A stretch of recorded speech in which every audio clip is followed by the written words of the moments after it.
You are listening to the Nothing Podcast with Nobody Important, where a group of nobodies speak to an actual somebody. And now your hosts, John and Frank. Hey, what's going on, everybody? I'm John. I'm Frank. And you are listening to the Nothing Podcast with Nobody Important. And let me tell you something. This week, I'll be honest, I was surprised. Shocked because we have another member of our cast here in the hot seat. Now, this is something we've done the last couple seasons. I know I've done one. Danielle's done one. Sure. And you would think you would be the next logical choice. Yeah. But no. We went with the international man of mystery himself, Matt Hunt. He's clawed himself out of his quarantine hovel. Yes. He's seeing light like Kimmy Schmidt. He's come here. Yes. And he's going to tell us about Japan. What? Now, this is the thing. Yeah. Matt is a Italian white guy from Brooklyn who knows more about Japan than a lot of Japanese people, I'd be willing to bet. After this conversation, though, I probably wouldn't be willing to bet that. They seem like they really got their stuff together. They do. And I will say, and I think I say it in the episode, I'm like, just to be clear, we're three white guys talking about a different culture. Yeah, definitely. Right? And it's we're going off of what we don't know about this. Right. You know, it's funny. I've known Matt my whole life. He's been a part of the show since the beginning. But I knew that he knew a lot about this stuff, but I didn't know he knew this much about the history of the things that he loves. Like if you look around us, you know, I have all this stuff. I don't know that much of the history of the things. I'm lying. That's a straight up lie. I do know. I know a lot about them. I know a lot about them. But Matt is like me in that way. He didn't miss a beat on anything. Like immediate. While we were talking with him, I thought he should be like a college professor on Japanese culture. Yes, like 100%. Absolutely. Yeah. He'd play a good college professor in a Japanese film. He'd be great. They'd be like, oh, the white guy, give him an award. So, all right. You know what? I think let's just jump right into it. Okay. So, I guess I'll say get your tentacles ready. Get yourself something from the noodle truck.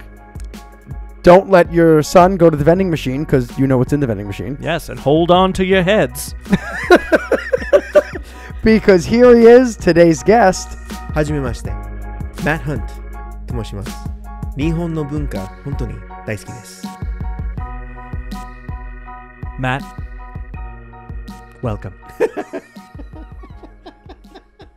Go ahead, Frank. Ask Matt a question. So, Matt, I know that you work for the Japanese consulate. The mission of Japan. What is the mission of Japan? What is the? Can you tell us? Yeah, the mission. So the UN is in New York, and there are different missions that contribute to the UN. Okay. So I work for the Japan mission. What does this mean? What are they contributing? So when they have like a UN delegation or whatever, we have basically my bosses are the ambassadors. Okay. So they are at the top of the company. They work in before COVID, they would work in the building that we were in. And I basically do like all the building management stuff for them. What does Japan bring to the table? Let's be honest. A lot. They're one of our chopsticks allies. Wow. Chopsticks. They bring them to the table. Chopsticks. They do. Go eat with them. They bring them. They do.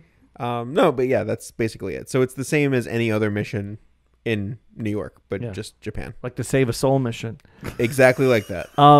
Let me ask you a question. Theater week. So let me ask you a question. You work for the mission of Japan. Yep. So you might be a little biased here. Godzilla or Kong? Ooh. That's tough. Sometimes he fights to protect Japan, but he's also stepping on all of them. That's true. And usually he's trying to he's just kind of doing his own thing. I don't know. I would say Godzilla, but not because of a Japan thing. So tell us about kaiju. That's what I want to know. Kaiju is the giant monster genre. You have one. You have multiple kaiju behind you in the form of marshmallow men. Godzilla is a kaiju. So any giant monster is any a kaiju. giant monster. Yes. Got it. What does it mean? So Kai is the kanji for strange, and then Ju is the kanji for... Whoa. Hey, Matt, not in the new studio. It's a beast, so it means strange beast. Let's go back to the beginning. Tell me about Big Bang. Super Sentai. Okay. What is all this? Super Sentai is the Japanese version of Power Rangers. Okay. As a basic definition. What really is but Power Rangers is the American version of Super Sentai, but right. Which is better? That's a very long discussion that we can't get into. Sure. No, it depends. I personally enjoy the Japanese stuff better because they can be a little bit more relaxed with their. It's a line delivery. No, but like with what? No, but like they can have more mature content within their children's shows that we can't have here because of censorship and different television codes and that kind of thing. Right. Up next on a very special episode of Power. So like Rangers. you can show blood on children's TV in Japan. You can't really show blood in children's TV here. Right. So it's that kind of thing. But basically it all comes from post World War II ninja TV shows mixed with kabuki theater and no theater. It kind of all funnels into that thing. Now, when you go to no theater, Right, you mean no theater like COVID? No. Like my dad likes no theater. Right. NOH theater. Okay. So it's like the Japanese version of opera, basically. And kabuki puppets. Kabuki is the puppets is bunraku. So Yes, Bunraku, yeah. Kabuki is like the really. If you ever see on Scrubs, there's one episode where he's being followed around by a Japanese actor. And he's like screaming at the top of his lungs. That's Kabuki. It's very loud and boisterous. So you put all those things together and you get Power Rangers. Basically is what you're saying. Okay. Super Sentai. Yes. So it comes from a few different places. Marvel is involved in there a little bit. Right. With Spider-Man. Spider-Man got imported to Japan by Stan Lee. Sure did. And then that made that show there, and they took a little bit of that and they infused it into it. It's something. It's definitely a show. It's a show. Wait, they put Spider-Man in this show? Yeah. So basically what they did is back again. It's a lot of post-war. So post-war Japan was like really destitute, right? There was nothing, no economy coming into the country. It was everybody was really poor. About the 50s into the 60s, they kind of started to copy Western civilization again, and you had a lot of commerce come into the country, a lot of technical advances and industrialization. People were going into the city from the countryside, that kind of thing. So you had a lot of artists and television writers all kind of focused in one or two places. You had Tezuka, who is the manga artist for Astro Boy. They made a couple movies. Yeah, Astro Boy. You don't know Astro Boy? Was that a video game? Probably Mega Man. Yep, I was thinking. I literally was thinking. I mean, of Mega they look Man. similar. They actually look similar. Look Mega Man is similar. based on Astro Boy. Okay. So, but basically, Astro Boy was the first anime that we got here in the States. Right. That manga artist, as any artist does, he had people that he taught, and those people that he taught went on to make different various manga and cartoons in Japan. One of those is the person who made Super Sentai. So I gotta pause you for a second. Is there a certain what's the difference between manga and a regular cartoon? So manga is just Japanese comics. Right. Manga's a book. Right. Okay. Anime and cartoons is what you're thinking. And there's no difference. Okay. There's no difference in Japan. There's and a major difference to me. Well, here it's an art style, right? Right. So you can look at something and say this is anime. Even now, like Netflix is selling things as anime that aren't technically anime. All anime means is animation. Right. It's a shortening of an English word for Japan. But yeah, it just means cartoon. There's that. Anything that is Super Sentai comes from that whole manga lineage, but then also Godzilla and all the kaiju stuff and Ultraman. It all kind of mixed together in the late 70s, and then it created a show, which then got the attention of Stan Lee, and he licensed out different Marvel properties to the Japanese company that produces it, and they made a Japanese Spider-Man, which is... It's so bad. It's a ridiculous show. Is it called Spider-Man? Yeah, Spider-Man.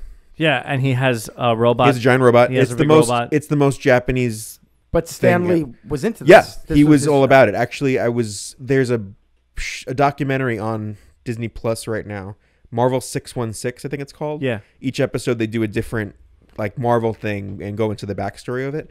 And the first episode is this Japanese Spider-Man. Very, very interesting. But basically it was a big hit. And when they started Super Sentai out, it was a hit too. But they did one season. It was really popular. It did like 84 episodes. In a season. Really popular show. Then they followed it up with another season that was a failure. So it only did 35 episodes. They canceled that. And then they brought in Spider-Man. And Spider-Man ran in the time slot. And Spider-Man did really, really well. But they didn't want to continue it for another season because they only had a 4-year contract with Marvel. And they just decided to bring back Super Sentai with things they took from Spider-Man. Like the giant robot.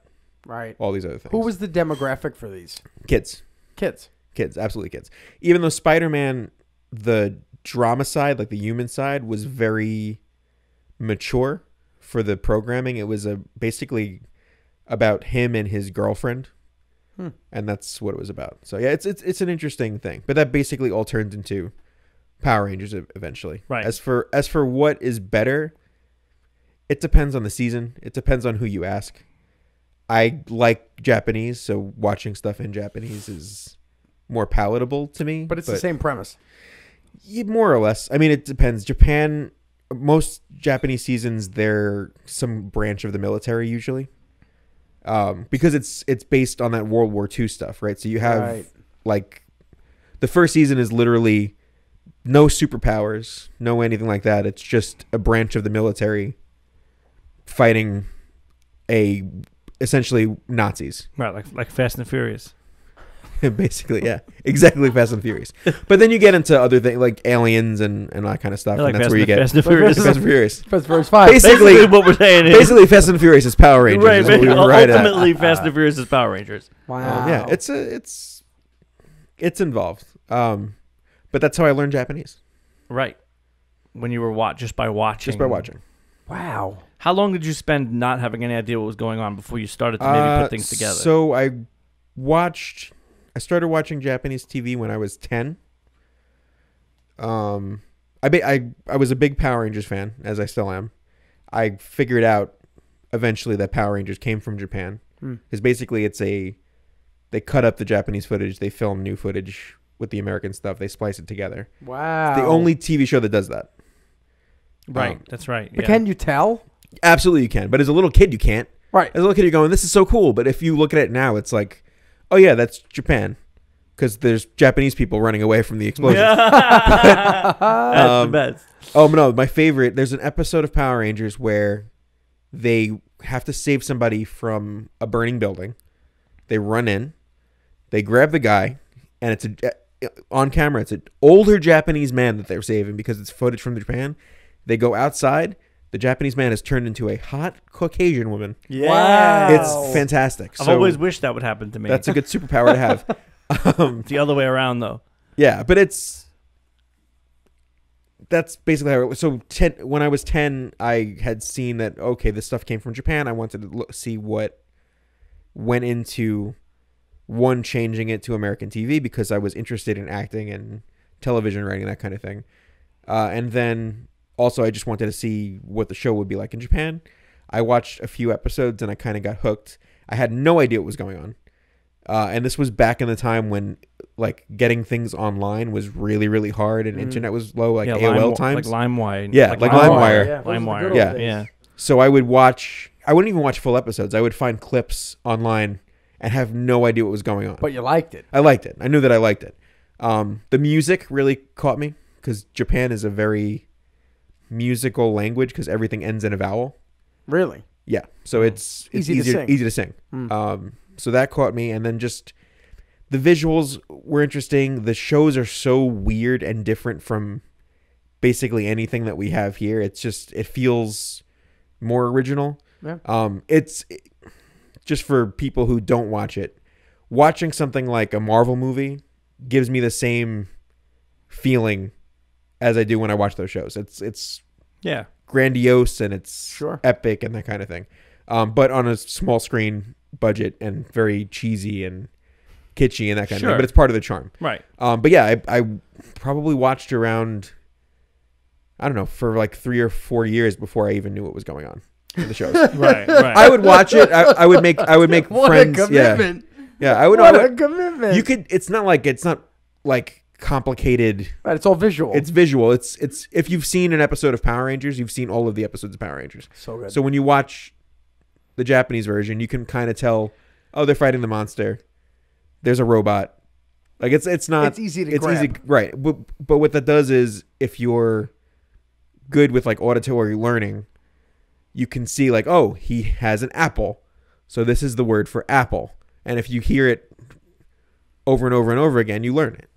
Wow. So at work, have you ever had to say Megazord? Actually, no, not Megazord, but in Japanese it would just be Robo. Ah, Robo. Which Yeah. actually, one of my coworkers is a big kaiju fan, so I actually have had to say the word Robo in there. He's a big monster fan. He is. I came into the office and he had a He's a kaiju. kaiju fan. He had a giant Ghidorah on his desk. King Ghidorah to King you. Ghidorah. Thank you very much. To me. Let me ask. I'm What so out of rude, the right? loop. I'm always out of the loop. Bow to the king. So let me ask you this. This is all going back to the initial conversation of, can you tell Frank the name of... what? I was bringing it back. What? We went on a tangent. The name, I didn't even realize. The name of what? That was the initial question. No, right, going back to the name of the So- original... The reason So, that Matt, what's the name of your company? No, the reason I started this is because it goes all the way back. The name of the set, the Sentai. Oh, I knew that's where you were going. That's what I'm saying. At the very beginning, the Super Sentai in Japan that became Power Rangers here. Is The red, blue, Tommy, Yeah. Michael Kimberly. Power Rangers Sure, I remember that. is Jew Ranger. We gotta stop. Jew Ranger. No, it's not. Yeah, because it's Beast. So in the No. yeah. It Yeah. really is not helping the case. Sorry, I'm not So, saying so the show is called Jew Ranger. right. Beast Ranger. Right. So How do you here spell we that? had ZYU. Thank God. Kimberly. It is not JEW. No, Right. Kimberly, Tommy, Jason. There they had Chaim, Stop. Maurice, I've had dinner with them. Levka. With who? The The original, The original the actors. Jews, the original How was Jews fantastic. What'd you tell them? We talked about the show. What are you going to tell? in Japanese. Yeah. What a guy. It was fun. Tell everybody about the movie you made when you had to wear a wig and eat pasta. Oh yeah. It was a reenactment show, but that's So what you're good. talking about. Yeah, tell us about that. So that was before I went to Japan. I was auditioning for You a lot could of say things. you starred in. I did 'Cause start. you Yeah, I just- started in it. okay, Yeah, was I was the main He was character. lead. Don't He be ate humble. all Don't be the humble. pasta Don't be humble. I got a lot of money for that show. and a lot of actually.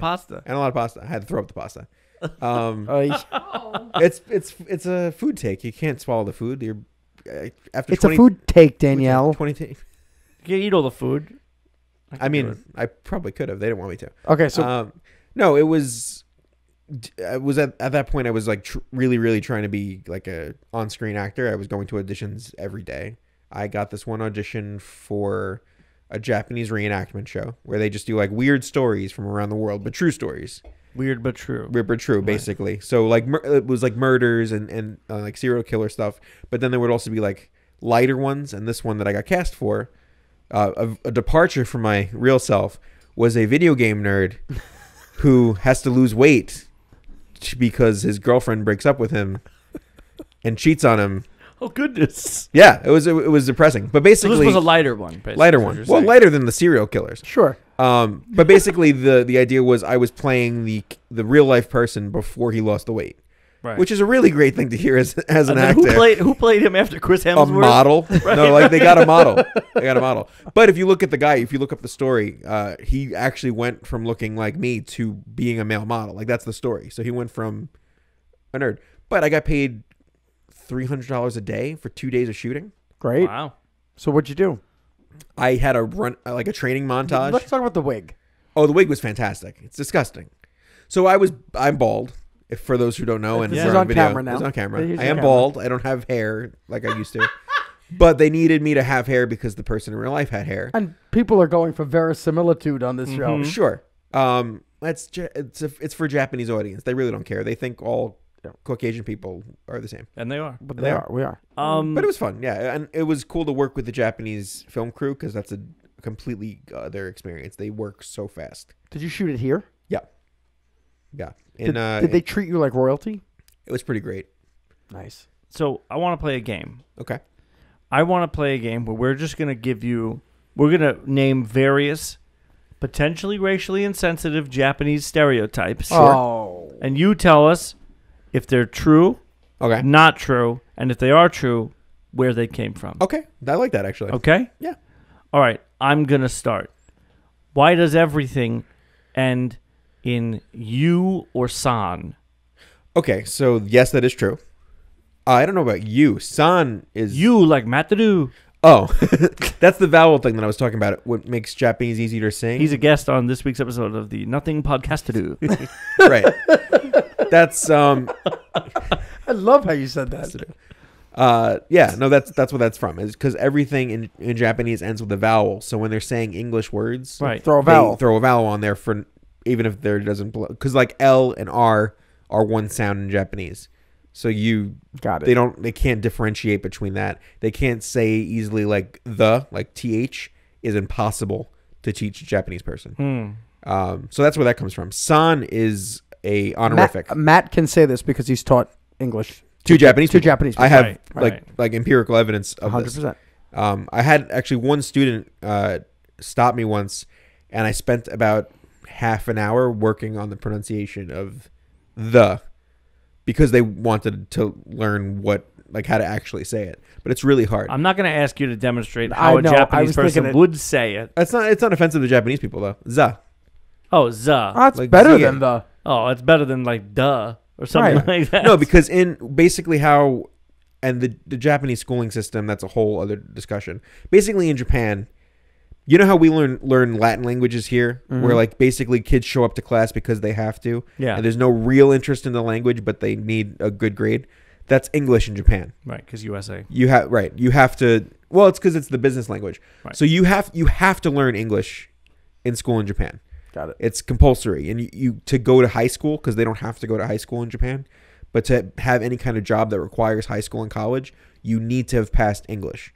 So it's basically you're teaching out of a textbook, and it's all like this is a pen, this is an apple, that kind of language. I know It's that song, not- Apple Pen. Apple pen. Pineapple, apple pen. I know that song. Love it. It's a great song.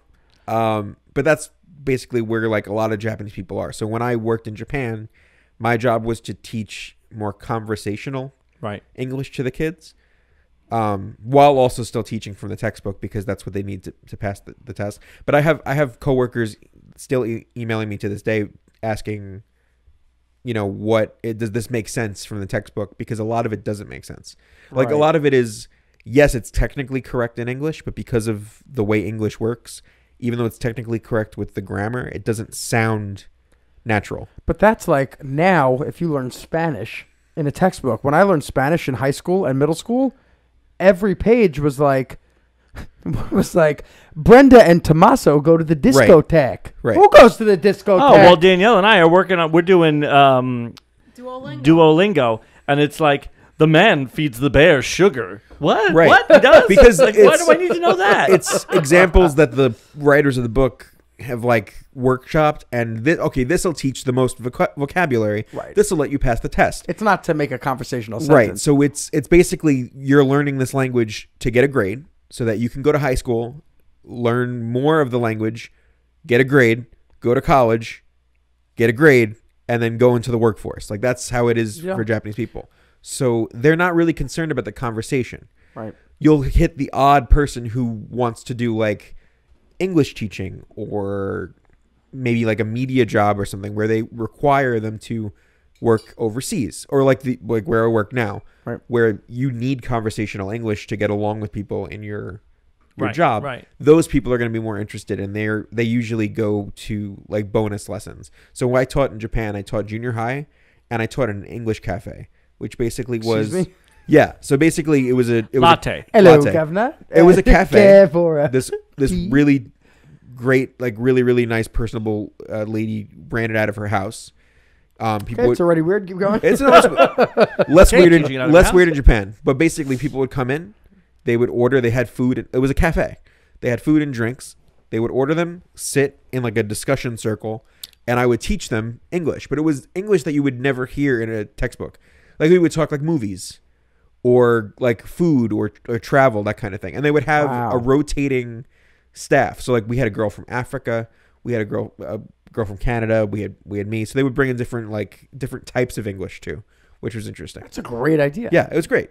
But I don't feel like I mean I speak English, my whole life pretty well. I think you're good at it. Yeah. You'd be able to teach English in Japan. But I don't think I could teach this. Like I speak the words I speak my whole life. I don't think about it. I couldn't teach you if I was to try to break it down and explain it. I'm like, no, I don't know. Which no is spelled like this and also like this. It means this and means this. I found myself hitting a lot of like walls because kids would ask me why is this like this, and I would say like it's just like that. Like I don't know. Right. Like I used to is so confusing to teach to kids. USED. I used to do something. Right. Because to them they're reading I used to. That doesn't even make because sense. It's the same word. Right, I used is a verb. to do this. Right. Or I used to do right. It's such a confusing thing to teach to a little kid regardless, but to somebody who this is like foreign. And English is one of the hardest languages to learn if you don't naturally speak it. But that being said, I do think, as much as we think, I couldn't teach English, we all, at some point or another, do teach English. Yep. Babies are born knowing nothing. Yep. True. You have to teach them English. It's true. So it's that. But that's where a lot of that comes from. And san, to your other question, is an honorific. Ichi-ni-san. That's the number 3, but you just counted the 3. No, not 3. In Japan, it's a very manner-based society. Even the language is manner-based. So based on your relationship to the person that you're talking to, you would address them with a different honorific. Right. If you're close to the person, you might drop the honorific if you're really, really close or if it's in the family. But if you're working with somebody, it's always san. So to my people who work with me, they call me Matthaeus because that's the honorific, and also because my first name is first because I'm American, and in Japan it's flipped, so it sounds better in Japanese. Wow. Yeah. So you'd be Hunt-san. That sounds way better than Matthaeus-san. It does, but that's not how they do it. They don't have to read things. There's a big actually debate in Japan now because the prime minister, I think it was the prime minister, he made prime minister and one of his staff. There's a movement to like take back last name first in Japan, like overseas, because when Japanese workers work with an American company, they're usually forced to flip the names. Right. And it's confusing for everybody because your business cards, which are like your lifeline as a Japanese worker, you have to reprint the business cards, and you have to have a backing for the business cards so that you have an American side for the business card. So if you meet an American staff member, you give them the American side. It's a lot. Basically, the idea is they want to just make it like across the board. We're Japanese, so our last name is first and our first name is last, that kind of thing. But you call them by their first name. No. So guess what? That's called your last name. Right, right. Hey, I solved it. So basically, when I went over there as a teacher, right, I would get my business card printed up, and it would say Matthew Hunt. Because Matthew is my first name, everyone calls me Matthaeus-san because they're reading that as the last name. Like, not they know my name is Matthew, like that's my first name, but instinctively, because all of their names are last name first, right? That's what they're calling me instead of calling me Hunt-san. Got it. Now, they have a hard time pronouncing the. Do you think because they don't have practice making the th sound in their language? Yeah, because it doesn't exist. That's a very specific thing, and that has to happen. Your name is Mazu? Mashu. Masu. No th. No th. So in like characters, it's ma and shu. Mashu. Okay, I don't want to get racist in any way. So don't. But if I was to be doing an impression of a Japanese person, and I was to refer to him, I'd say Masu. Yeah, and it's pretty accurate. So that's not really racist. It's not racist. Yeah, Masu. So that all comes from when Japan was first being translated into English. There was a halfway language that they invented called Romaji. which is basically, Romanized language. So they would take the Japanese and they would like approximate, oh, this sounds like this in English. So they would take the characters and they would force them into Romanized spelling. So any translation that you see of Japanese into English is technically not 100% accurate. Right. It's an approximation, which I think all translations are approximation. Right. But like an interesting thing in Japan, they don't have a word for leg or foot. It's all the same word. Must be hard to be a podiatrist. Yeah. Right. What's bothering you? Yeah. I think they separate it by like modifying the word, but basically it's the same word. If you say ashi is the word. So if you say ashi in Japanese, you could be talking about your leg or your foot. Or your elbows. Another one is ashi elbows. Ashi elbows. Everybody. Another one is shrimp and lobster is the same thing in Japanese. Wow. So that can get a little bit confusing. Sure. You don't know what you're ordering. Right. Ebi I'm just gonna get the shrimp scampi. Yeah. It's $300. Right. Oh, because it's a lobster. It's a lobster. Well, it's all what's the situational. word? But like, what's the word for it? Ebi. Ebi Ben. That's when you have a reaction to your shrimp or lobster. We didn't get into any more. The games. Japanese. What games? Stereotypes. Oh, okay, I got one. It's a true or false. Okay.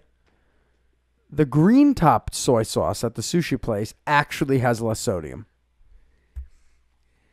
Less sodium than what? Nailed it.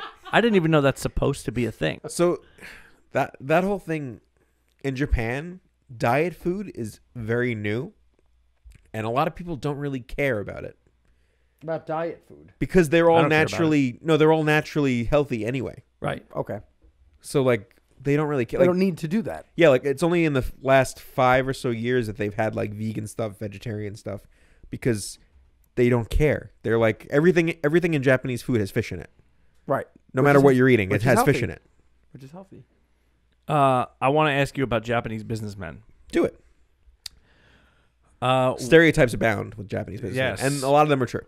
So Japanese businessmen, they love young, not too young, What? but young like Japanese schoolgirls. They do? Yeah, they do.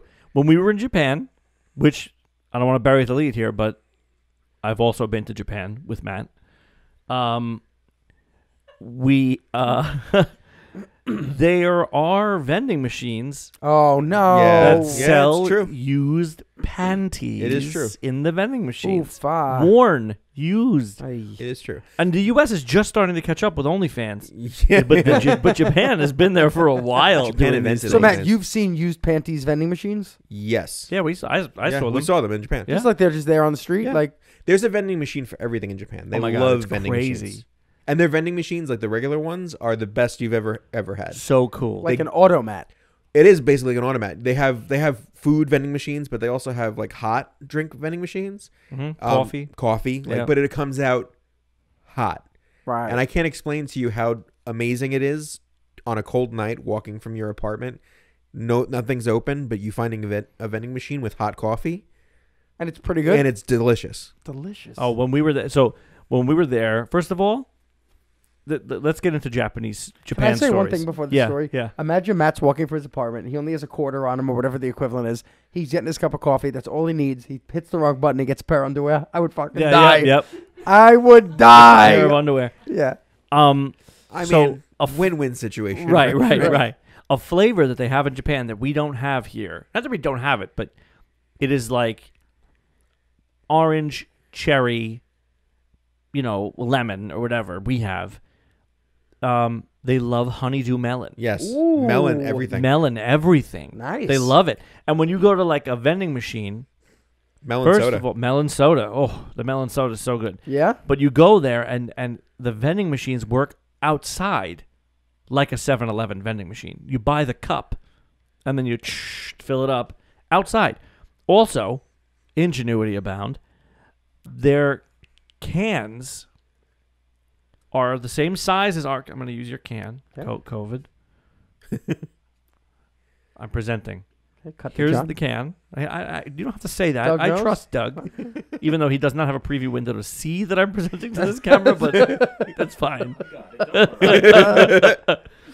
This can only it to the top and then has a it's like a bottle can. a bottle can. Interesting. So because why would you create something that you can only open once and finish it and that's it? Yeah. That's right. Stupid. So good idea. Japan has a couple interesting things with that. One, they charge the same amount of money for an American-sized can of soda and a Japanese-sized can of soda.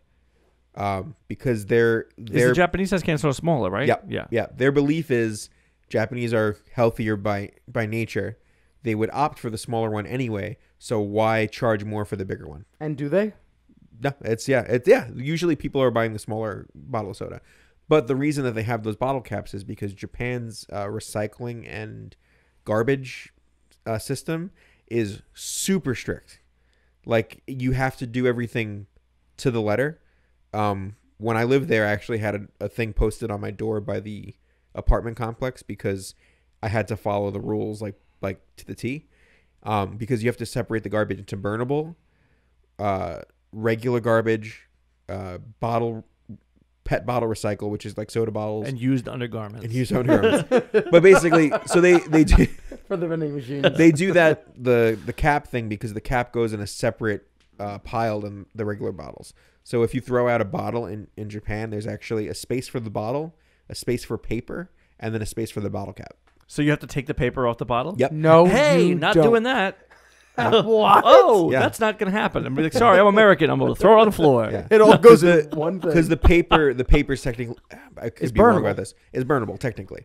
So the bottles go in one thing, the caps go in another thing. Yeah. I got a question for you. Unless you want to stay with the stereotype game. Do whatever you want. All right, we can bounce back and forth. Now, I know we're three white guys talking about a culture that we're not, Well, there's two other white people in the room. who aren't saying much. Not on your best game today, Danielle. And Doug, this is what I expected. Matt. And you can speak for Japanese people because you're in my You head, could also speak to Japanese people. you're the Japanese delegate Are you at going the to say the UN. Japanese delegate again? Sure, why not? As far Are as you the know, I am. Japanese people happy? What? What kind of question Now, is that? I know. Are we talking like in a mental health kind of thing? I don't know. And look, I have a background in psychology. You obviously can't group an entire culture of people together and say, are they happy? I thought we were talking about melon soda here. But, I mean, they do have melon soda. But if I were to group Americans together, Right. I'd say they're not that happy. Yeah. There's a lot of distraction because they're not happy. There's a lot of filling the void with social media and food and excess. Are we happy? No, I don't think so. I think where some people are happy, most people don't even realize they're not happy, and they're just on the hamster wheel. The Japanese people, are they happier than us?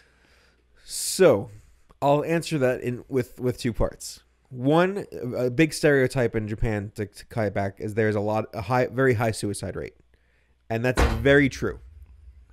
No. That was the worst timing for an off-screen There's a noise. very high suicide rate. Boom. Oh, wow. Okay. There's a very so in, Doug's laughing. Thank in God Japan he's there's a alive. very high suicide rate. Right. And that stems from a lot of things. If you're a Japanese office worker, your hours are stupid. I have Less time to spend with the underage girls. well, no, but let's think about it. Think if you're a married man, right? And you have a family, young kids. Usually this is like my stereotype of an office worker in Japan. Mm-hmm. They're 30 something. They have maybe 2 or 3 kids that are under the age of 10. Mm-hmm. And then they work literally 6 days a week, the entire day.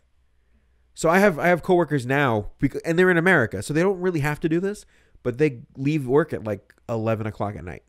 What time do they get in? Like 8 o'clock in the morning. So after doing that for so long, that creates a high suicide rate because you can't be That's happy not working sustainable. that much. Yeah. Is that where you see them like this? Is it true? I saw it on Facebook like Japanese businessmen are praised for sleeping outside Yep. because it shows they work Yeah. hard. I don't know if they're praised for it. Like I've seen people get yelled at before. Hey! Yeah. But basically, it's not that you're praised for it. It's that some people just literally can't help but do that because they're at the office for like 23 and hours. everyone understands. Yeah, they're like, oh, this guy's been working for 5 days straight. We're not going to bother him. In Japan, you really only have 1 day off, even if you're in school. So you only have Sunday off in Japan. That's their weekend. Where did this work ethic come from? It must have evolved out of something. It's part of their militaristic background. So a lot of Japan stems from military origins, but also samurai and that feudal class system. So it's a little bit part of that. It's also part of when Japan was starting to open up to Western society. A lot of their schooling was Catholic. So that has something to do with it. That's why the Japanese school uniforms are Catholic school uniforms, because they started off as Catholic schools. I didn't know that. Yeah. No, me neither. Yeah, but to your other, Well, you bought one in a vending machine. I wear one, but that doesn't mean I know where it came from. To I your also other wear side a of the tie. question, I think a lot of Japanese people feel naturally happy. I don't want to say happy is the wrong word.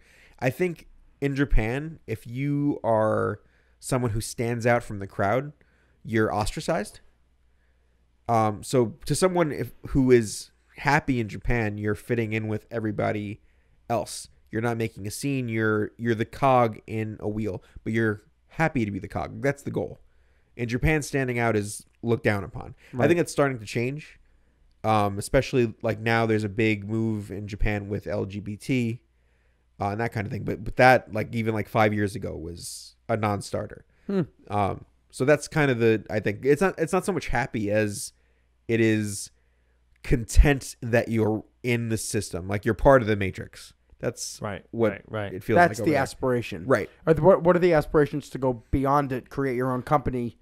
Yeah, it's like you could, but if you fail, you're then going to try and go back to maybe the job that you passed up to try and do your own job. If you're a creative in Japan, it's a different story. But like manga artists live in poverty the entire time that they're manga artists. They make very little money. Even the ones that are like big successes, like shows that you've heard of, even if you have no idea what Japan is, those manga artists spent a good 30 years of their life like living paycheck to paycheck. Even though their product is, making billions of dollars for the companies that they work for. It's a very weird setup. So are they happy?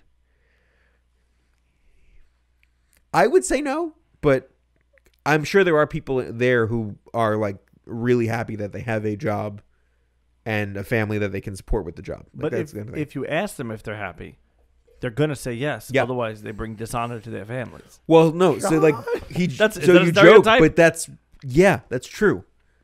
So going back to the suicide thing, if you commit suicide in Japan by train, which means you walk onto a train track. Wait a minute, they have a rule for this? Guy, you slowed down 5,000 people getting to the job. No, see, this is what makes Japan different from America. In America, if that happens, the trains like just are gone for the day, right? There's no order. Japan, there'll be a 5-minute delay while they clean the tracks. Then the trains go back into service, and they charge the family for the cleanup. Oh, love it. They must be happy. Yeah. Jeez. Because you've done a dishonorable thing. It goes back to that samurai let's talk thing. about this concept of honor. Sure, it's all samurai. Tell us. So in feudal Japan, you had what was called the Warring States era. So Japan was not one country. It was like ancient Greece, where you had basically different nationalities in the same island fighting and killing each other. Eventually, one samurai, by killing a lot of people, united the entire country, kind of similar to what Alexander the Great did. And then he unified Japan under one principality. But in that, he had to make a class system. What's his name? Nobunaga Oda. Sure. He's if you look up Nobunaga, you'll imagine Matt was like Leo. Leo. Okay. He just made it up. He's very famous, but basically he was essentially, some people look at him as a hero, some people look at him as a terrorist. He did a lot of bad things, but he united Japan. The Columbus, if you will. Yeah, kind of sort of. I mean, to Japan, he is a hero, but if you look at what he did, it's a lot of death. But basically, Japan was then united under one emperor, and down from the emperor, you have the shogunate. So you have different shoguns across Japan. Shoguns are like vassals to the emperor, but then they have vassals. So the shogun has daimyo. Vassals. That's what I need. Yeah. That's what I've been missing. Vassals. Shogun have daimyo under. If you know like Middle Ages culture, like medieval culture, it's the same thing. I mean, I've been to medieval times. Yeah. No, basically that. And then samurai are knights. It's the same setup, and then they have. But they're highly regarded. Highly regarded. So if you were a samurai back in feudal times, you were basically living as good a life as you possibly could, because you had the favor of the emperor, basically, because you worked for a shogun. You could kind of do no wrong. Like, you could literally kill somebody in the street, and who's going to say anything to you? You're a samurai. You had the power. And your point was to go to war for Japan. Should they Right. need you to? Right. Yeah, Other than that, if there was no war, you're basically just kind of walking around trying to fight people. Other samurai. I've been doing that Yeah. too. So basically, what happens? John must be the samurai to Danielle. Yeah, right? yeah. If you were as a samurai, if your lord was killed, you were expected to die. The lord, like, is your daimyo or the owner of the samurai? Yeah, your king, essentially. Right, your allegiance is your to this allegiance, guy. right? So even though Japan was united, there was still kind of like well, no, we swear loyalty to this person. If this person's dead, even if the emperor is still alive, we have to die. It's a matter of honor because we couldn't protect him. Just as an example, Frank, this is like if Donald Trump was to die, you'd have to die also. Why? Right, exactly like that. Don't throw me on that bus. I thought he was your lord. Yeah, he's my lord. Yeah, okay. He was the lord of the dance, Donald Trump. Wait. Yeah. What was I going to say? If they were to die, but if they were to die because they were killed, what if they had a heart attack? It doesn't matter. If he's dying, you die. Yeah, it's like in ancient Egypt when they would kill the pharaoh's like servants and put them in the tomb. Sure. Same idea. Wow. But you kill yourself. That's called seppuku. Right. Which gets like misconstrued in a lot of media here. It's not the complete ceremony. It's like a religious ceremony. So you would stab yourself in the stomach, and then another samurai would have to cut off your head. Because of course. If you didn't have your head cut off, you would like die in the most painful way, because getting stabbed in the stomach and bleeding out is horrible. Is that when they would go in and across and up? So you would do that to yourself. Yep. You'd still be alive. Yep. And then the other guy. Somebody would come and cut your head people off. are watching this. Yeah. This is noble that you're doing this. Yep. So that's the kind of but that's I just picture this happening in the square. He stabs himself. Guy cuts his head off. It's just some woman on the side being like, "Wow, what a guy!" What? But if He you've nailed it. seen any samurai movie, there's probably a seppuku scene in there. Like any classic Japanese samurai movie has it. See, this is the problem with being a samurai. Sounds awesome, but for all of the awesome, there's that one moment. Yep. Yeah. When you know you got to stab yourself at some point. Yeah. You're like, well, should I do it? What are the odds I'm going to have to do it? Like, oh, the pros really outweigh the cons. Next thing you know, you're just in the stomach. Next thing you know, your guy chokes on a chicken bone. You're like, oh God, but the choice basically is become a samurai and live a pretty amazing life, or be a peasant and be a peasant forever and be poor. Let me pitch you this. I have a pilot. I want to pitch you a pilot. Sure. Okay. For everybody in the room, this is the pilot. It's a samurai and his lord. This is a 3-camera sitcom setup show. Sure. Samurai loves his job, but his lord is very clumsy. Yeah. That's it, okay? So the samurai is always making sure the lord doesn't die because he doesn't want to die. That's brilliant. I can just picture the opening, him just being like, oh, catching him doing stuff. Be like, yeah, I like that. So the samurai thing. Anyway. No, but so that about the whole honor thing, that's where it comes from, right? That's right. Ingrained in the Japanese culture. Part of that samurai culture is we're all part of one society working for this goal. Mm-hmm. That translates into World War II, where Japan was coming as part of the Axis powers, right? Basically, they hit a point where the old guard, the old government, was essentially murdered by younger people, and the younger people took over. And then they decided that no, we're not going to deal with other countries. We're going to be the only country. We're going to be militaristic. Mm. And then they went off and did what they did during the war. But that led to them being more technologically savvy. But even in World War II, you had suicide bombers, right? That was the same thing. We're dying. It's honorable to die, to commit suicide. So it's honorable to die for a cause, is what they're saying, Right. which is a universal. Right. But it goes to another level in Japan. So the reason that the suicide rate is so high is because it's more honorable to die by your own hand than to complain to somebody, basically. Can't get behind that. Yeah, it's weird. That's a odd. problem. Yeah, it is. That's a huge problem. So that ties into the honor, right? So if you're basically saying, if you're unhappy and you're going to bring dishonor to your family, let's say, because you're unhappy, right? Because unhappiness leads to maybe you losing your job, you becoming poor, you're going to live on the street. Your Right, those feelings are going to get in the way. Right? Right, so hide them. Hide them, or you commit suicide, right? Because it ends the suffering, basically. It's a weird concept. So if the dad is a businessman, Yep. one day coming home from work, he's like, I can't do it anymore. Throws himself in front of the train, gets hit. The family has to pay to clean it up. Yeah. But they think, well, our perception of suicide in the West is not the same perception in Japan. It's still like they're upset, right. but there's things that they would be more upset by. Not to sound like heartless, but it wouldn't be like no. Okay, too late, Matt. I'm sorry. Oh, what happened to your husband? He killed himself. Well, it's not the worst thing. I don't think it'd be like that, but just like it's ingrained in that. I culture. figured out how to say though last week. That was a big thing. He killed There you go. himself. Well, I mean, he could have died of natural causes. You're right. So this is better. You're right. But there's a big issue with mental health in Japan. Like, I think more than here by a mile. Well, correct me if I'm wrong. Did they not just instate a minister of Mental wellness. Oh. Yeah. mental wellness? Yeah. Boy, didn't you say Matt had a job too? I said Matt was going to be Yeah. the minister of mental wellness in Japan. No, yeah.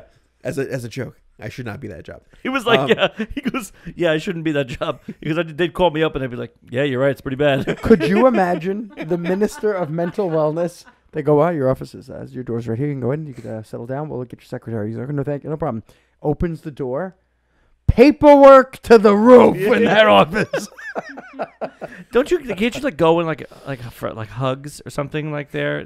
What? Hugs? Yeah, I think you can Oh, yeah, go yeah, and yeah. like go to So a hug bar. There's a lot of weird fringe things in Japan. Like cat cafes. Oh, they love Love cat it. Which cafes. I have never gotten, but Why aren't they called cat phase? this is true, especially in Japan where they combine words. Sidebar, when I was growing up in Brooklyn, Avenue U, I always thought they should just called Avenue. Avenue. I used Very to make true. that all the time. Yeah. Save time. Right. There is a thing in Japan where you can go, and because Japan as a culture is extremely non-intimate, you can go and have like intimacy with people, and they Prostitutes no, they have that too. But it's just people hugging you. hugging you, right? Which is amazing because that's a fundamental human need. So Right. it's But you don't- sprouting out. But It's see, popping up. in Japan, hugging is sexual. No. You I don't mean, hug. do you hug your parent? it can be here. Yes, you do hug your parent. But if it's like friends, never hug. What do? Shake hands? No. Bow. Bow. Got it. Yeah. Yeah.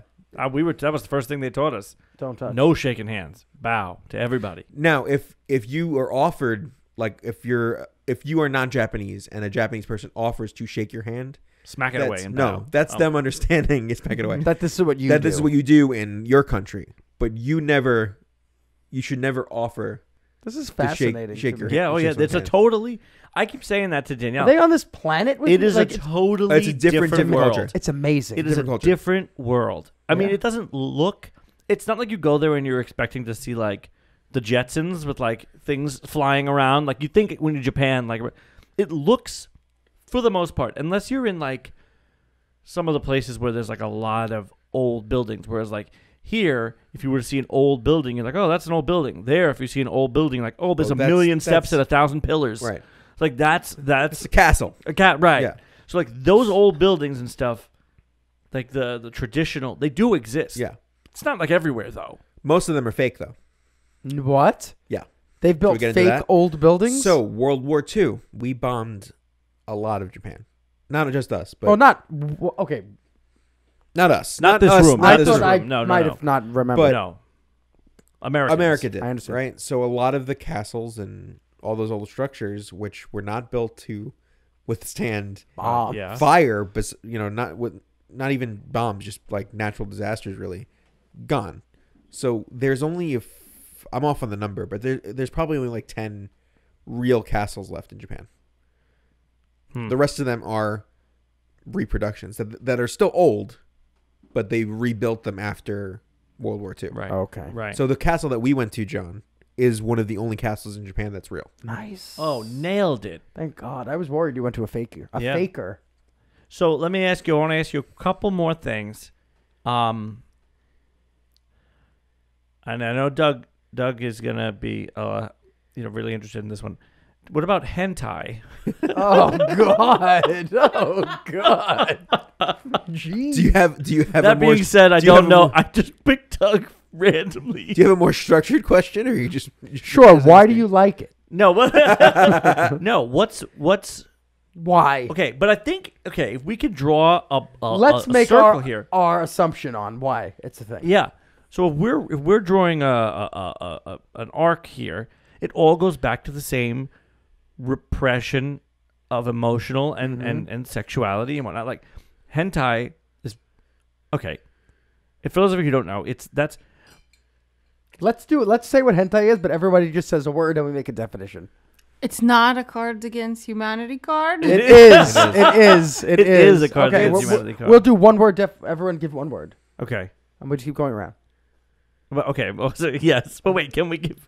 Do we want to? We have to define it first. Do we want to This define is- it first? This is Yeah. actually a very interesting. Okay, well, thing so to we're talk about. defining it. So hentai is what most people who don't pay attention think anime is. They Correct. think it's the same thing. Correct. Just like someone once asked me, they said, "You and Danielle do cosplay. That's like a sexual thing, right?" I'm like, that's role play. Those are two different things. There is some crossover, not for us, but there is, I guess, some crossover. It depends what you do while you're wearing the costumes, I suppose. Right. Sure. But hentai and anime, the people get them confused and put them in the same Absolutely. box, and that's not really. And do you know why they get them so confused? We have to Why? define it because people listening don't know it's what it is. it's anime porn. Thank you. Yeah, Nailed it. right. Cartoon Yeah. porn. Cartoon porn. Yeah. So the reason that it gets mixed up is because when anime was starting to be big, and before anime was big in America, we had 3 shows here. I'm talking like the 80s, 90s, when like FYE was still a thing in the malls, right? Like video stores. And I mean, that it kind still of thing. is. Don't tell Canada. What's FYE? For your entertainment. FYE, the store. You never saw the little Was it guitar in pick Kings thing? Plaza? It says F.Y.E. Yeah. Yeah. Yeah. So those kind of stores, they would sell anime, and the only way to get anime back then was to basically get horribly dubbed English versions of the Japanese show that were basically dubbed in some guy's closet with like them talking into a tape recorder. And that's the only way you would do it. It wouldn't air on TV or anything, or you would have to go and find the Japanese version like online or something if online existed back then when you were looking for it. Right. But a lot of licensing is expensive. Things that are not expensive to license are hentai because are made poorly made. They're made by smaller companies, and the voice actors that appear in them are not big name voice actors, so they're cheaper to bring over. They're right? cheaper to bring over here or cheaper to make there? Both. So basically, a lot of the anime that was available back then Right. was either really obscure, or it was hentai, or it was some kind of weird mix of Amalgam the both. of the two. Right. All right. So is hentai full out porn or it's Full a out regular porn. story and there's sex? Full out porn. But there's story in between, no? No, but so this is getting very technical. Ding dong. Ding Sushi dong. delivery. Hentai is basically Japanese porn. Yeah. Right? There are anime that have sexual content in them, but they're focused on story. Like anything like shows that we watch have a sex scene. Right. It doesn't make them porn, right? But the purpose of hentai is to be porn. Right. But they So- do have the big old jugs, though, in those. Yeah, too much. But see, that's a whole other thing. So what you were saying about repression, right? Yeah. hentai stems from dirty comics, right? Which is at one point basically the only thing that you could find if you were looking for that, right? Like a Playboy. They didn't have Playboy, But they had drawings. but they had drawings. Ew. So you Yikes. had so that's where it comes from, and anime derives from manga. Mm-hmm. So when anime was being made, you had the same thing being made from the dirty comics. That's where it comes from. Interesting. Yeah. So let's go around. Let's say one thing we think we know about hentai, and we'll define it based on that. Sure. Me? Yeah. Thank God, because I only have one. Which way are we going? Start with me, because I only have one. The thing where the girl crosses her eyes and sticks her tongue out. Okay. What's that called? That is ahegao. Okay. Didn't know there was a name for it. Ahegao. I'm going to go with tentacles. Oh, Yeah. Oh, A lot right, of 'cause tentacles. fantasy. That goes back to feudal Japan. Like that's an old thing. What's with the tentacles? I can't tell you. I don't know. But People love it. It's very old. Is it Danielle's like connect- looking at me. I don't know. She's like, I don't know what you mean by tentacles. What are I the do. tentacles Oh, you do? connected Yes, to? I Anything? do. I'm I don't thinking know. of what to Octopus. say. Octopus porn. Yeah. That's a woman and an octopus. Yeah. They like it. I don't know why. I don't know. But Matt, it's old. what's the word that you would I suggest? defined it. It's anime porn. Okay, It's- well, that's not one word. Oh, I didn't say a word. Oh. Well, you said what's one thing you defined. Okay, it Danielle, with what it. about you? I genuinely don't know. I mean, I know what it is. So like, how would I not describe And What do you- what what do it you is? Danielle associate can with make it. So that's right. the difference. Because she can draw, for the record. Right. And Doug, tell me the name of your favorite one. Tentacle Blast 82. Nice. That's the one. A vintage one. Tentacle Blast. Doug's like, well, I can't do this show anymore because I have coworkers, and you're going to put this online. I know nothing about Doug's hentai. I don't know anything about that. I made His that hentai up. obsession. I Why mean- do I have to have ownership of hentai at all? In that Yeah, I don't know. I Right, don't. right. No, you don't have any ownership on it. Wait. So, yeah. The hentai, it's funny because I think the reason, you're right, there is a reason that it crosses over. The real reason, I think, is that people are basically cartoon racist. Yeah. It looks the same. Right. It just looks the same. Like What do you mean? So hentai and anime look the same. Same because they're both yeah. cartoons. Right. So I forget where I saw it. There was some sort of manga literature published, and basically the argument was somebody who was a non-Japanese person saw a manga. It was a kids manga, and said, "Oh, why are you looking at porn in class or something like that?" And they're like, "It's not porn. It's just a comic book. It's literally just a comic book." But the foreigner couldn't get past the fact that it looked like this thing that he understood as pornographical, so thereby it was pornographic. Sure. It's a very interesting thing. And again, it's weird because there is a lot of crossover with certain genres there. Yeah. And the things you can show in kids comics are different than the things you can show here. There's a lot of very, very defined gender lines in Japan. So like, I'm a toy collector, right? There are toys targeted to boys, but much more strongly than like we have here, especially now. There's boys' toys and there's girls' toys, and there's not a whole lot of crossover. They're anatomically correct, you mean? Yeah. No, but like, like boys like robots, girls like dolls, right? Like the stereotypical like right. That's what man, yeah. woman Let's stuff. vote. Let's vote. Yeah. Right, Let's vote. right. Danielle? Robot or doll? Now I'd say robot. Okay, When Doug? I was young, I'd say doll. Doug? Well, that's because gender roles were imposed on you from a young age That's by a true. patriarchal Right. That's society. exactly right. Doug? I actually had a lot of robots as a kid. Okay, so Doug. definitely Not voting helping the robot. point Okay. here. John? I like using robots on dolls. I'm gonna say dolls. Really? Well, what's a doll? Clearly, I'm a doll fan. Well, look where we're Yeah. sitting. I mean, Right, these are all right. dolls, Surround- aren't they? Right. So that's the weird thing too, is that Japan is currently right now in like an identity crisis, because you have the birth rate is in severe decline. No one's having babies in Japan. Well, because Why? you got to learn to touch each other, Japan. but so like you joke, but it's true, Yeah. right? So what you have in Japan right now is an increasing population of of elderly people, because what's happening is kids are leaving. It's like cyclical, actually. So you have kids at one point left the like more rural areas to go into Tokyo and cities like Tokyo to work. But now you have a lot of kids who are leaving Tokyo to go back to work in the rural areas. But what's happening is Japan in general is just not having kids. Women are deciding to work instead of getting married, because in Japan it would be very Terrible. it'd be very typical. Like for a Japanese woman, basically the plan is I work, I meet my husband at my job, I quit my job, I have kids, and that's my life.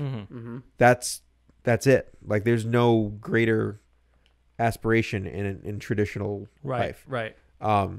Whereas if you're a man, your aspiration is to move up the corporate ladder. If you're an office worker, obviously there's difference if you're an actor, if you're an artist or whatever.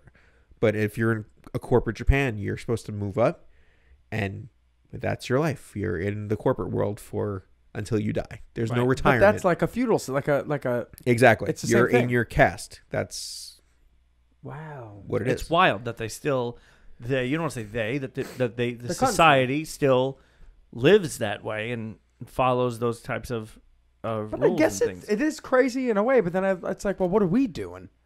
Like, if the seed becomes the tree at some point, what's our seed? Right. How'd we get here? They're a lot older than us. Maybe Right. we're going to get there. Right. You They're know? a lot older than us, sure. But very big concern right now is it's like seriously declining. But what do you think is like the real reason why this is not happening? Well, like you joked before, but it is. There's Find yourself a Japanese woman. Get on, some Matt. babies There's out an there. intimacy. I mean, that they wouldn't. Well, But it's possible that Matt would, I guess. himself could repopulate Japan. That's There what we I'm go. thinking. so when you're half Japanese, that's a whole other different conversation. Yeah. There's so much pressure on you because at the age of 20, you have to pick if you're Japanese or not. Back I mean, this bus up. I want to make it very clear. I've known you your whole life. You definitely picked. But I'm not half Japanese. I've just decided to be something I'm not. How do you pick? So if you're half Japanese, right? Japan does not allow you to have dual passports. You can't have dual citizenship. You have to be either Japanese or not. That's how it works. Because of so if you're born in Japan and you're not Japanese, If you're born in Japan with a white mom. if you're born in Japan and you're half Japanese, you are Japanese.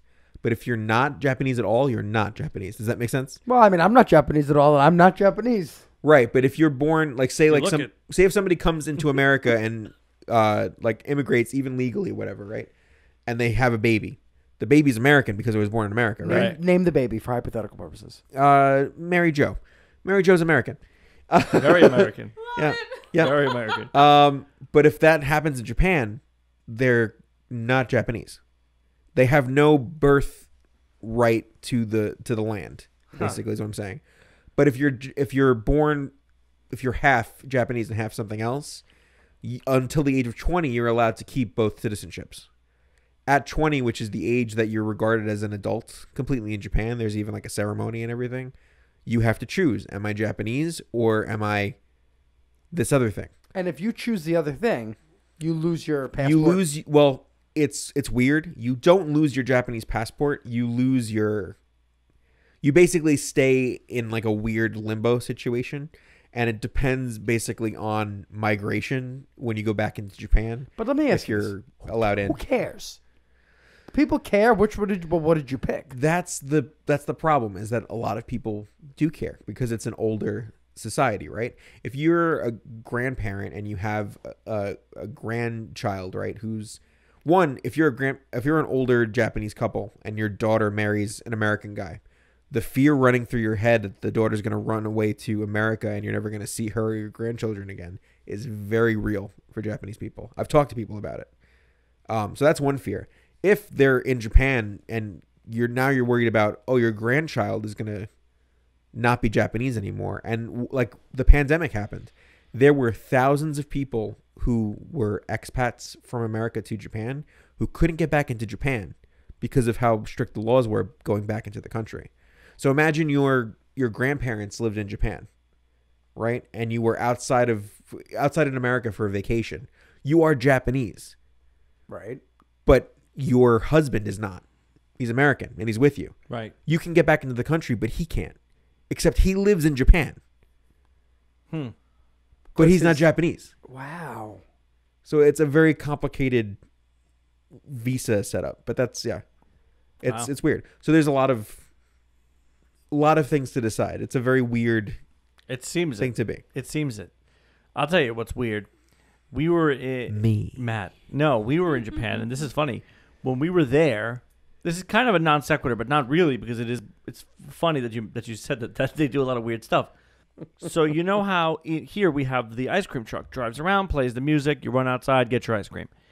There, I'm sure they have many other things, but while we were there, there's the noodle man. Yeah. So much better than drives the around. Fantastic. Drives around at like 2 a.m. It's not like during the day. And it's not like a hip truck. It's a truck with like 15 dirty things of boiling water. And it's just soup. And he just comes. That reminds me of The Fifth Element. Yeah, the guy, The Fifth Element, he comes and when he flies up and he gives him the soup. That's something very similar. Or I don't even know if he gives him soup. Something he gives him the food, the Chinese food. That sounds amazing. Yeah. So that comes very similar. That comes from businessmen, right? A lot of food culture in Japan is based on people who work until midnight, get out, drink like crazy, and then need to eat because they've drank like crazy. Right. So you have like a big noodle culture. Ramen is all about that. Just quick and easy. Yeah, it's something that you What's can. that? I said it's all quick. Like I said it's all quick and easy. I thought it was like a like brand chain. of something. But that's like a lot of food culture. There is there's the Japanese idea of the nijikai, which is the after party. Essentially, is what it translates to. But basically, if you go out as a worker in Japan, you're expected to eat a lot and drink a lot, and then when you're done with the first party, you have to go to the second party, and it's not like, oh, you could go to the second party. It's mandatory. A lot of expectations on the Japanese people. Which That is- if you don't have that inclination to be that and do that, life must be very difficult for you. Now, as a foreigner, and I don't drink. For people who don't know, I don't drink at all. Say it into the camera. Hi, I don't drink. Good. It's your dating profile now. Yes. Hello. For me, as a foreigner, if you're there, your expectations are lessened because you are a foreigner, right? You can get away with more things because you're a foreigner, and then other things you can't get away with. For example, if you're a foreigner and you're caught with marijuana in Japan, you're never going back to Japan. You're banned from the country for life. Robert Downey Jr., I think, spent 20-something years not being able to go into Japan. He only was able to go back to it for, I think, Iron Man. So very taboo marijuana in Japan. Very taboo. Any drugs. What about Any drug cigarettes? use. Cigarettes, no. They Love 'em, smoke right? like crazy. Mm-hmm. Sickening, actually, how much they smoke. Really? Especially when they all live to like 90. It doesn't make sense. Interesting. But it's funny. You go into this talking about Japan and this whole other society, and you're like, so much of the society is so different. It's so crazy. It's so weird. But as we talk through it, and as we sort of wrap this up, we start to see that it isn't that weird. It's all built from the same. It all sprouts from the same root. Sure. There's reason behind all of it, and it's all pretty much the same reason, which is interesting. They're a more historied culture than the U.S., and they stick closer to their culture than we do because we have so many different kinds of culture. But they have this culture to live by, these expectations to live by, and they stay with them through and through. And each of these little pieces, except for maybe the used panties, I don't know where that one comes from. All of these little pieces sort of, no, even that one, they all sort of come from the same. It's businessman culture. This expectation, right, of this repression, work. Let me ask you this, though. They wouldn't say they were repressed. No. They would say we're disciplined? Because repression doesn't exist there. Oh, I promise you it does. No. It's there, but what they see as repression, there's the Japanese belief is that you have two faces. right? You have your public face and your private face, and you should never mix the two. That's part of their culture. Well, which has led to their private faces being very private. Right. No, but that's what it is. Tentacles. Yeah. So when you like the attitude that you put forward to your workers is a different personality than what you put forward to your friends and your family. But they still have the same innate wisdom because they're people. It must drive you crazy to be like, but who are you really? Yeah. Right? Which is, it causes a lot of mental health struggle. But it also makes them the most polite people in the world. Yeah. Like it's... Yeah. We brought you on here to talk about you, but in essence, we've learned a lot about you by learning a lot about this culture that you know so much about and you relate to so much. I'm not saying that you fall under these things that we're talking about necessarily. To some, but like, you know, you are like a Japanese historian in a lot of weird ways. In the context of us, right? Yeah. You would say, no, I'm not. Right. But in the context of us. Right. He knows a lot more than us. Yeah. And I think, you know, I'm going to say this. I know you're going to promote this to your following on the socials.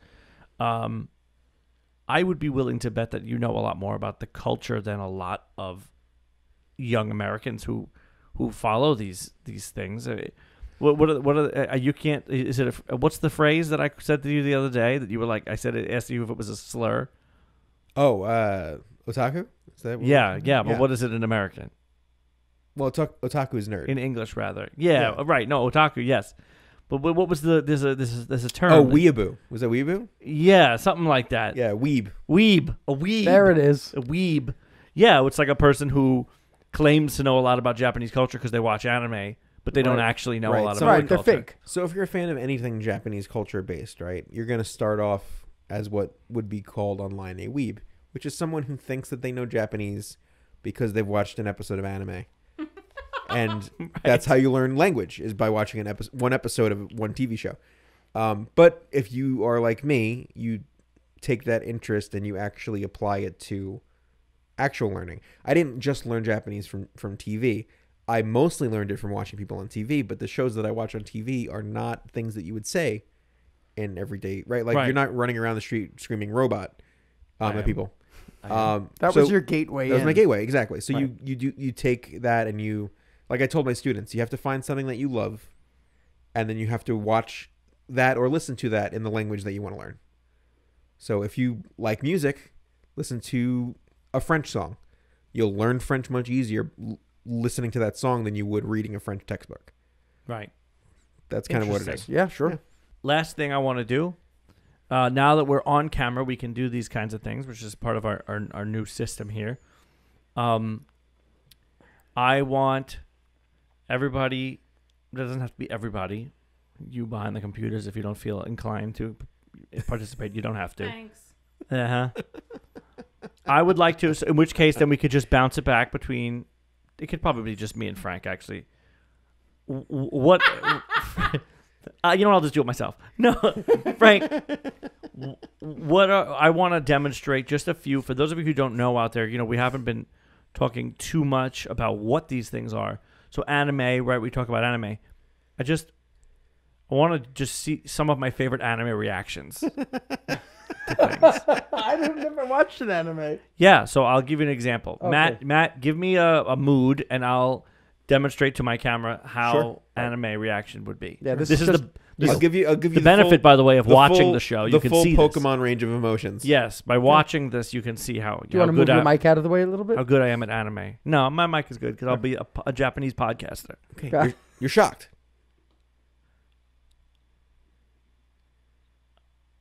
Ah. Nailed it. Embarrassed. Teardrop. Perfect. A teardrop. Perfect. Or this one. Yes. Blue on Legs. blue Legs. on the face. I love that one. Angry. Gotta have the little. Oh yeah, Little vein that in your little star thing. Yeah. Really attracted to a hot girl. You know this one? Yeah, isn't it like red with Bloody nose. bloody nose? Excuse me? Yeah. So in What? I don't want to like keep dragging on. In Japanese cartoons and comic books, to show that a man is attracted to a woman, not so much anymore, but a lot of the time, he will get a blade nose because it's symbolizing blood rushing to a certain part of the body. Rushing down. Whoa. Yeah. Oh, I know one. Also, like embarrassed or attracted to a beautiful woman, I'd go, Yeah. You got to rub the back of your head. I don't know what that Nailed is. it. The best. That's something that they actually do. That's not like I've an never anime seen thing. anybody. Japanese people? Yeah. Not all of them. No, but like young males would do Like that, this? that motion. Yeah. I love those reactions. And of course, there's. Oh, that's a whole nother show. That peace the symbol. peace symbol? Yeah, well, that's Because it's not peace in Japanese. It's victory. victory. What's the victory? It's a war thing. Yeah. Wow. America turned it into peace because of the hippies. Right. It's originally victory. Man, we got to Japan. You were throwing up those V's like it was Oh, nobody's man. business. The second we got there, he was just like People still do it? Yeah. every. Oh yeah, Even guys? Yeah. We didn't get into a lot of stuff. What about the dental stuff? Cover your mouth because your teeth are bad. That's manners. Yeah, Well, it's What? Yeah, Japanese women, if they laugh, have to cover their mouth. They can't show their teeth. because their Always. teeth are awful. Not all of them. I should lot of cover my teeth. Japanese teeth in general are they don't. It's not something that they. I don't want to say care about. They don't but prioritize They don't prioritize it because dental work in Japan is not expensive. It's not That's weird. expensive, You'd so think they that don't prioritize You'd think they it? would do it. No. They don't have because they don't have to really. So when we go to the dentist here, you're dropping like $2,000 to get a filling of your tooth, right? I have insurance, Matt. I don't like to. But no, but in Japan, it's like maybe a couple $100 if it's a massive issue. thing. Right. I've had Japanese friends who have bought a plane ticket to go back to Japan to have dental work versus having dental work here because it was less expensive, and they got a vacation out of it. And then when they got back and they were like, No, they did this. Ah. yeah. Well, Nice. Matt, I want to thank you for teaching us all about Japanese culture, teaching me, Frank, Doug, my waifu, Danielle. Why, my wife did it. My wife did it. No, Thank you for coming to my TED Talk. Danielle's a good waifu. I hear that's a thing, That's a right? thing, yeah. She's a good waifu. She does cuddles and stuff. Oyome would be the Yeah. correct term. Danielle is an oyome. I'm honored. Yeah. Matt, how about Matt just like, can he send us out in Japanese? Oh, yeah. How do you say, Thanks for listening. thanks for listening. Or watching. Thanks for listening or watching the Nothing Podcast. Nothing podcast を見ることが本当にありがとうございます。 Wow. Nailed it. Well done. No wonder his face is on the logo. Thanks, Matt. You've been listening to the Nothing Podcast with Nobody Important, a cool side production, hosted by John Panepinto and Frank Caiati, with contributors Matt Hunt, Joe Hagopian, and Tom Zaccheo, and engineered by me, Danielle Rosefisher. Find us online at nothing-podcast.com, and be sure to rate and subscribe on Apple Podcasts, Spotify, or wherever fine podcasts are distributed.